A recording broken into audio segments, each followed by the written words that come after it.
Here is a step-by-step guide in English for framing a picture using a magnetic system. Step 1. Adhere the photo to the foam board carefully and apply the photo to the back adhesive foam board surrounding.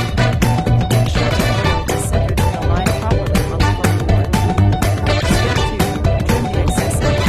Once the photo is securely in place, trim any excess photo margin around the edges of the foam board to ensure a clean and professional look. Step 3. Insert the photo into the frame. Gently place the foam board into the finished photo. Step 4. Secure the foam board with nails. Ensure the nails are evenly spaced and not pierce the visible side of the photo.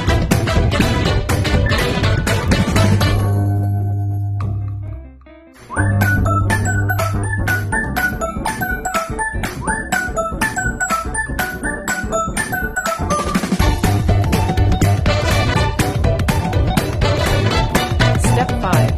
Position the magnetic strips in the middle of the picture frame's backside.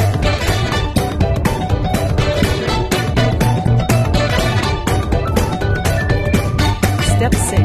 Carefully peel off the protective film from the adhesive side of the magnetic tape. Make sure your hands are clean and dry to ensure proper adhesion. Step 7. With the magnetic strips now exposed and ready, choose your desired location for the picture frame. Firmly press the frame onto the magnetic surface, ensuring that the magnetic strips make full contact for a secure hold.